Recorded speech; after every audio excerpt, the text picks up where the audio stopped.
আসসালামু আলাইকুম। সংবাদে আপনাদের সবাইকে স্বাগতম জানাচ্ছি। আমি তানভীর হাসান। শুরুতেই সংবাদ শিরোনাম। যুদ্ধবিরতির মধ্যেও ইসরায়েলি হামলা, গাজায় নিহত ছাড়ালো ৭০,০০০। আমার মাথায় কোনো সমস্যা নেই, ডোনাল্ড ট্রাম্প। মাদুরোর ওপর চাপ বাড়াচ্ছেন ট্রাম্প। যুক্তরাষ্ট্রে আশ্রয় সংক্রান্ত সিদ্ধান্তে স্থগিতাদেশ দীর্ঘ সময় চলবে, ট্রাম্প। মাদুরোর ওপর চাপ বাড়াচ্ছেন ট্রাম্প। ভেনেজুয়েলার ওপর চাপ বাড়িয়েই চলেছেন যুক্তরাষ্ট্রের প্রেসিডেন্ট ডোনাল্ড ট্রাম্প। তবে এই চাপের মুখেও অনড় অবস্থানে রয়েছে কারাকাস। গত শনিবার ট্রাম্প ঘোষণা দেন, ভেনেজুয়েলা ও দেশটির আশপাশের আকাশসীমা সম্পূর্ণ বন্ধ বিবেচিত হবে। কারাকাস এর তীব্র নিন্দা জানায়। পাল্টা জবাবে কারাকাস জানায়, ট্রাম্পের মন্তব্য তাদের সার্বভৌমত্বের বিরুদ্ধে ঔপনিবেশিক হুমকি এবং এটি আন্তর্জাতিক আইনের লঙ্ঘন। তারা কোনো বিদেশি নির্দেশ বা হুমকি মেনে নেবে না, তাদের আকাশসীমার প্রতি সম্মান দেখাতে হবে। শনিবার সকালে ট্রাম্প তার মালিকানাধীন সামাজিক যোগাযোগ মাধ্যম ট্রুথ সোশ্যালে দেওয়া পোস্টে লেখেন, সব উড়োজাহাজ সংস্থা, পাইলট, মাদক ব্যবসায়ী ও মানব পাচারকারীর উদ্দেশ্যে বলছি, দয়া করে ভেনেজুয়েলার ওপরের এবং চারপাশের আকাশসীমা পুরোপুরি বন্ধ বলে বিবেচনা করুন। কয়েক সপ্তাহ ধরে যুক্তরাষ্ট্রের শীর্ষ কর্মকর্তারা ভেনেজুয়েলার প্রেসিডেন্ট নিকোলা মাদুরো ও তার সরকারের বিরুদ্ধে আক্রমণাত্মক বক্তব্য দিয়ে যাচ্ছেন। এর মধ্যেই ট্রাম্প প্রশাসন বলছে, তারা মাদক পাচার মোকাবিলার অংশ হিসাবে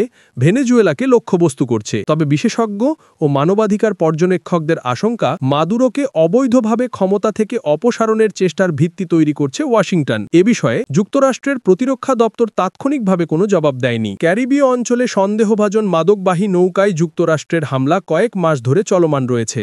একই সঙ্গে ওই অঞ্চলে যুক্তরাষ্ট্রের সামরিক উপস্থিতিও বাড়ানো হয়েছে। ট্রাম্প ভেনেজুয়েলায় গোপন সিআইএ অভিযান চালানোর অনুমোদনও দিয়েছেন। এ সপ্তাহে সামরিক বাহিনীর সদস্যদের ট্রাম্প বলেন, যুক্তরাষ্ট্র খুব শিগগিরই স্থল অভিযান শুরু করবে। ট্রাম্প প্রশাসন ভেনেজুয়েলার প্রেসিডেন্ট নিকোলা মাদুরোর বিরুদ্ধে মাদক পাচারে জড়িত থাকার অভিযোগ করেছে, যা তিনি অস্বীকার করেছেন। ২০১৩ সাল থেকে ক্ষমতায় থাকা মাদুরো বলেছেন, ট্রাম্প তাকে ক্ষমতা থেকে উৎখাত করতে চান এবং ভেনেজুয়েলার জনগণ ও সামরিক বাহিনী এমন কোনো প্রচেষ্টার বিরুদ্ধে প্রতিরোধ গড়ে তুলবে। যুক্তরাষ্ট্র সম্প্রতি ক্যারিবীয় অঞ্চলে একটি বিমানবাহী রণতরী মোতায়েন করেছে। মাদক পাচারের সঙ্গে জড়িত থাকার অভিযোগে বেশ কয়েকটি জাহাজে প্রাণঘাতী বোমা হামলাও চালিয়েছে তারা। হামলায় বেশ কয়েকজন নিহত হয়েছেন। এটিকে জাতিসংঘের বিশেষজ্ঞরা বিচার বহির্ভূত হত্যাকাণ্ডের হিসেবে আখ্যায়িত করেছেন। গত আগস্টে মাদুরোকে গ্রেপ্তারের সহায়ক তথ্য দেওয়ার বিনিময়ে $5 কোটি পুরস্কার ঘোষণা করে যুক্তরাষ্ট্র। এটি তার বিরুদ্ধে ওয়াশিংটন ঘোষিত আগের পুরস্কারের দ্বিগুণ। চলতি সপ্তাহের শুরুতে যুক্তরাষ্ট্র ঘোষণা করে যে তারা কার্টেল ডে লস সোসোলেসকে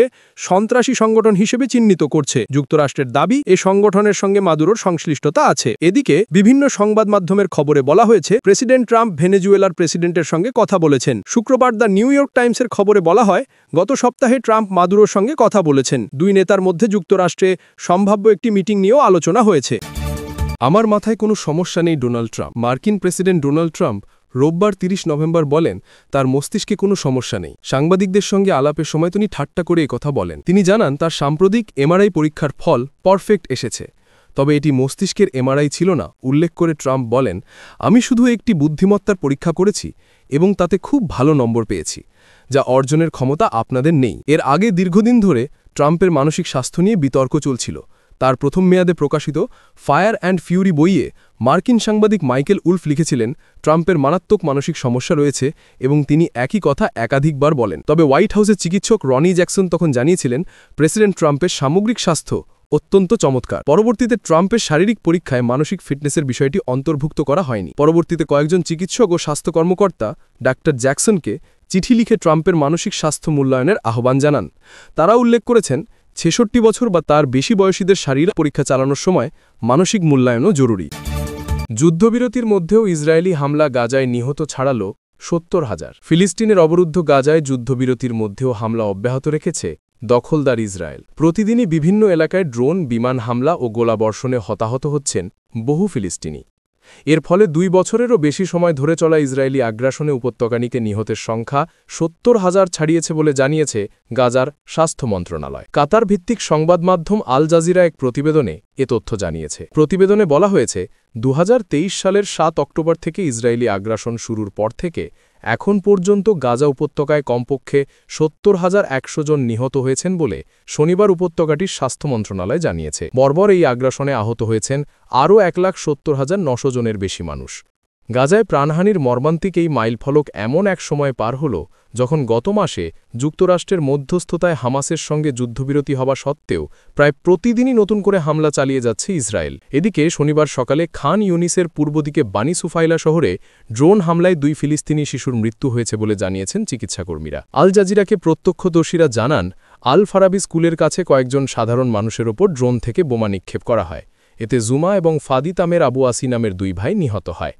গুরুতর আহত অবস্থায় তাদের খান ইউনিসের নাসের মেডিকেল কমপ্লেক্সে নেওয়া হলে চিকিৎসকরা পরে তাদের মৃত ঘোষণা করেন। মূলত শনিবার গাজার বিভিন্ন স্থানে স্থল, নৌ ও বিমান 3 দিক থেকেই নতুন করে হামলা চালায় ইসরায়েলি বাহিনী।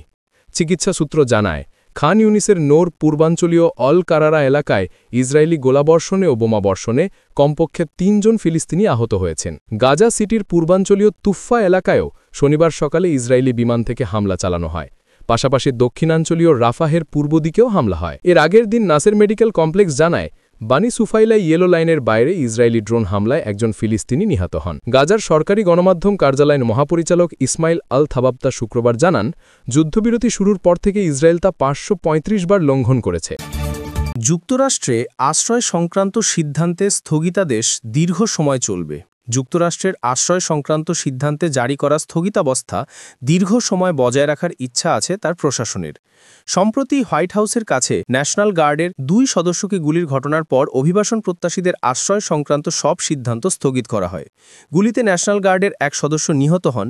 এক আফগান নাগরিক এই গুলি করেন বলে অভিযোগ। এই ঘটনায় তাকে গ্রেপ্তার করা হয়েছে। যুক্তরাষ্ট্রের হোমল্যান্ড সিকিউরিটি বিভাগ বলেছে, বিশ্বের 19টি দেশ ট্রাম্প প্রশাসন ঘোষিত এই পদক্ষেপের আওতায় রয়েছে। দেশগুলো আগে থেকেই যুক্তরাষ্ট্রের ভ্রমণ সংক্রান্ত কঠোর বিধিনিষেধের মধ্যে আছে। ওয়াশিংটনে গত 26 নভেম্বরের ওই গুলির ঘটনার পরই ট্রাম্প প্রশাসন অভিবাসন প্রত্যাশীদের যুক্তরাষ্ট্রে আশ্রয় দেওয়া সংক্রান্ত সব সিদ্ধান্ত স্থগিত করে। গুলির ঘটনায় 20 বছর বয়সী গার্ড সদস্য সারা বেকস্ট্রম নিহত হন। গার্ডের আরেক সদস্য গুরুতর আহত হন।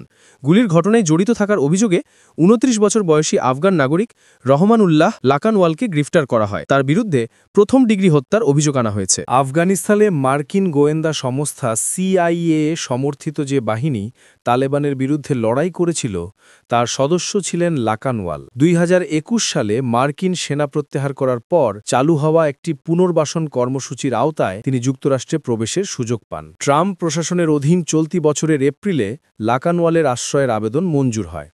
তবে ট্রাম্প প্রশাসনের কর্মকর্তারা দাবি করেন, আফগানিস্তান থেকে যুক্তরাষ্ট্রে প্রবেশের সময় তার বিষয়ে যথাযথ যাচাই বাছাই করেনি তৎকালীন জো বাইডেন সরকার। যাচাই বাছাইয়ের শিথিলতার সুযোগ নিয়ে লাকানওয়াল যুক্তরাষ্ট্রে ঢুকতে পেরেছেন। গুলির ঘটনার পর ট্রাম্প বলেন, যুক্তরাষ্ট্রের পুরো ব্যবস্থাকে পুনরুদ্ধারের সুযোগ দিতে তিনি তৃতীয় বিশ্বের সব দেশ থেকে অভিবাসন স্থায়ীভাবে স্থগিত করার পরিকল্পনা করছেন। কোন কোন দেশের নাগরিকদের ওপরের প্রভাব পড়বে এই প্রশ্নের জবাবে মার্কিন হোমল্যান্ড সিকিউরিটি বিভাগ AFPকে 19টি দেশের একটি তালিকার দিকে ইঙ্গিত করে। তালিকাভুক্ত দেশগুলোর মধ্যে আছে আফগানিস্তান, কিউবা, হাইতি, ইরান ও মিয়ানমার। গত জুন মাস থেকে এই দেশগুলো যুক্তরাষ্ট্রের ভ্রমণ সংক্রান্ত কঠোর বিধিনিষেধের আওতায় আছে।